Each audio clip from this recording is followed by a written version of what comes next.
I would like to start with saying that we have looked at few of the qualities which are necessary for a professional. One of the qualities which is also very important is what is the confidentiality one has. Let's understand its importance and what are the best practices for confidentiality to be observed, to be done. Confidentiality is necessary in all professional or business relationships, more so in professional relationship. Any information we get to know as a professional cannot be disclosed without proper authority, without the client telling us expressly you can use this. Of course, what we learn, the processes which we learn, how to do good audit quality, what are the checklists we can use, these are all our documents.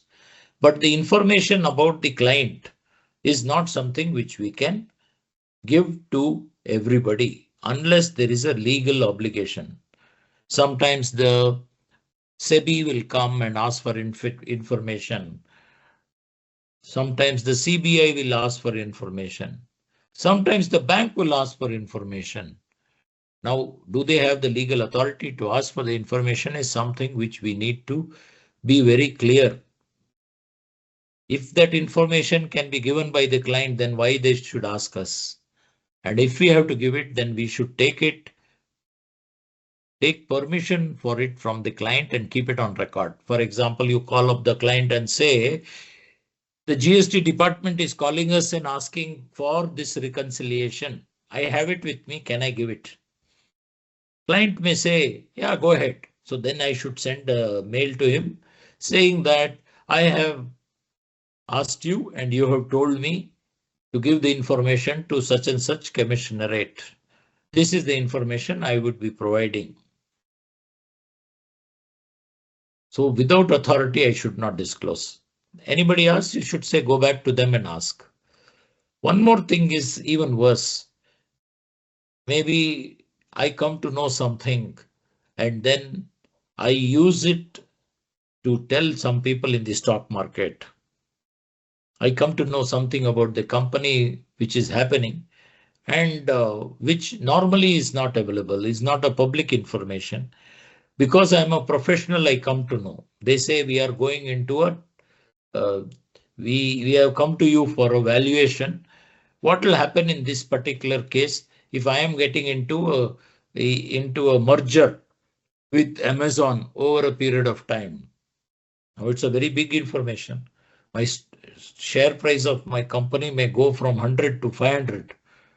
So if this information the auditor or the consultant shares with somebody else, then that is a very, very serious problem. It can also lead to criminal proceedings against us. We should not get personal gain from confidential information. There could be different types of information. One can be information which is just authentication information. That means the regulator wants to know whether whatever you have given is the correct one. Nowadays, you have various ways of doing this where every certificate has a unique number which can be shared with the particular regulator who can go online. And since he's the regulator, he can go and check that unique number and know that we only have done it. Sometimes there is official information. That means information about, say, accounts. It will be only within accounts. It will not be shared with the marketing. It will not be shared with HR. Similarly, it could be opposite also. HR will not share the information about certain things about the employee to anybody else in the company, including the salary.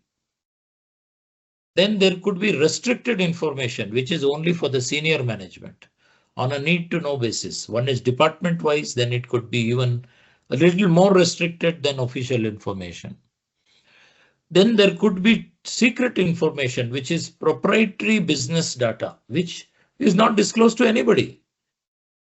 Very, very few people who are part and parcel of the top management may be having an idea about it. And that also only there where there is a need for them to know it. Then there could be top secret information. For example, I am in a pharmaceutical company. The ingredients or the secret formula which is there for that particular drug, or if I am in cosmetic, that particular perfume, that will be something which if I lose it, anybody can produce the same thing. It's highly sensitive and therefore will be shared very, very less, maybe with the owners only, like the ones which I mentioned, some secret formula. Therefore, the amount of importance of each of these and the amount of care which has to be taken to keep it that way will be different. For us, confidentiality is needed because it's part of the code of ethics which is there for chartered accountants or company secretaries or cost accountants, management accountants now. The standards set out that you have to do that. You have to be confidential.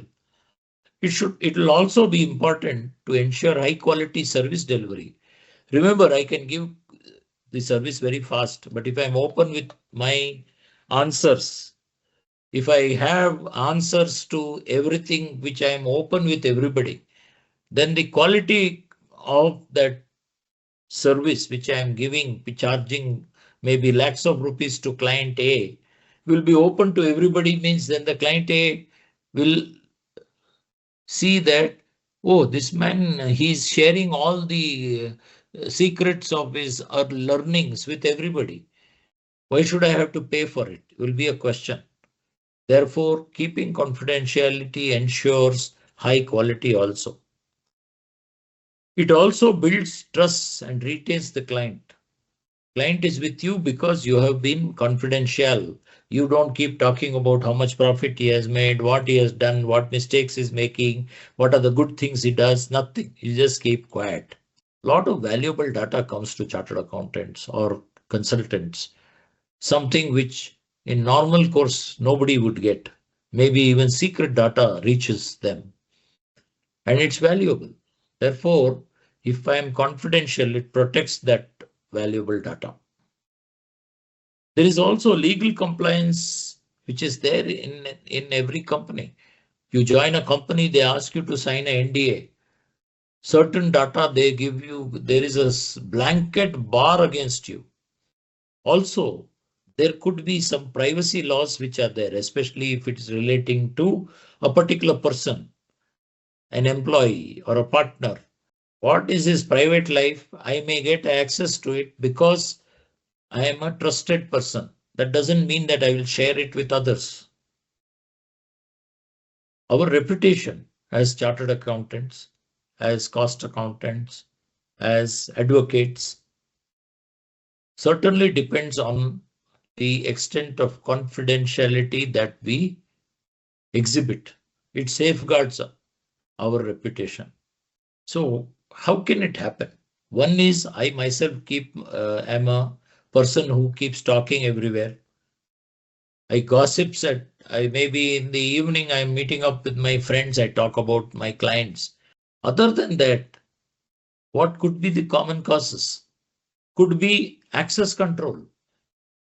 Since everything is nowadays designed by the software, the ERP, if I have not taken adequate care to see that only some people can access and only people who need to know should access, if I have not taken care, then information which is not supposed to be leaked to somebody else may be open to them. For example, once we came to know in our office that we were thinking that certain files were only accessible to the partners. Then suddenly once some incident happened and then the manager in whom we questioned said, sir, this is open to everybody. Why are you asking me? Since it's open to everybody, I have assumed that this is common information. Then we had to quickly close that access. Sometimes office work and personal work we mix up. This can happen especially when we work at home. That can lead to breach of confidentiality. Gossip, this coffee coffee coffee corner where we go sit, cafeteria. We'll sit with somebody, unnecessary gossip takes place. What are you doing? I'm doing this. I'm coding for, Microsoft. They are coming up with a product like this, and I'm doing this. This type of thing, which has possibly, it looks innocent, but it is not something which is acceptable. It has value. That's why it is being done, given so much of money is being provided. You're doing coding or whatever else. You're working on a project. Social media posts. Nowadays, people just to prove uh, their one-upmanship sometimes post many things which can be dangerous to the health of the organization itself. Accidental emails. What is accidental email? I am writing to my senior, but I have marked the juniors or my peers, which they were not to be marked. Once I put send, it is finished. Everybody comes to know. I may even lose my job because of an accidental CC which I have done. Sometimes I'm not organized. I don't close my files. I leave them open. My devices, somewhere I take a break. I don't close the laptop. It is all open. The documents which are supposed to be, which are confidential, which I am referring to, are sitting on my table because I'll be just back in 2 minutes. But then finally I'm back after 1 hour. In which time anybody who comes to my table will be accessible to information which they may misuse, and who will get the hit? I will get the hit. Closing of the day is very important, Ensure that all the papers which I have go to the right files are kept again in locked condition if they are confidential. All this is very important. Not leaving them everywhere and saying, okay, anyway, I have to come tomorrow and work on the same thing. Don't do such things. Diligence, a stitch in time saves nine, they say. A very old proverb, which I think is applicable for such things. So how can we do? What can we do today? Today, in the digital world, you'll have to have firewalls. You'll have to have private networks. You have to ensure secure communication. Maybe, what are they called? Hot connections. That means only one-to-one connection. And the cyber internet is full of threats. So cyber security protocols should be very strong and put in place, followed by employees who are trained on it. It's not enough to have all those, all that expensive, uh, what I would say, firewalls and cyber security measures, but I don't know anything about it. And I will breach it. And if I breach it, then that all that effort which goes into that can be wasted. Therefore, employees have to be trained. They have to be made sure that some information can never be shared. Maybe you should have an NDA right in the beginning, specifically non-disclosure. Maybe just right in the beginning, we can have a code of conduct like we have in our organization, which every employee signs saying that he will not let out confidential information. He will not disclose clients' information. He will not share the items which have IP either for us or for the clients. One more point is just taking all the written documents is not enough. Supervision and monitoring is very important. In fact, in many of the companies where data confidentiality is very high, they have people who sit and try to break the checks and balances built. It's called ethical hacking. They ask them, come, break into our system and see. So wherever there are weaknesses, there are weak people who are there not changing password in time, things like that. They will be able to get there and break through. Encryption also can ensure that when data is moving from point A to point B, it gets encrypted at point A and then only gets decrypted at point B after it is reached. And the method of encryption can also be at a higher level. Password protection. This is a common problem which I think many of us face. I also face this because I can't remember. So I'll have to write it down. But then once I write it down, anybody who has that written document can also access it. Nowadays, passwords have to be changed. One of the policies of password protection is that every 15 days or every 6 months, depending on the level of confidentiality required, password has to be changed. Since we have to be competitive, we have to keep our margins, we have to be trusted by our clients, by our vendor, by our customers, we have to keep confidentiality. Breaches can and have caused significant damage. Sometimes millions and crores of rupees get written off because of one data breach. Therefore, vigilance is crucial for business community continuity. Since it is crucial for the business, we as consultants to business also need to have heightened confidentiality and ways of ensuring that information of our clients is never reaching the wrong hands. Thank you very much. There is a small article also on this. Please do go through that. Have a wonderful year ahead.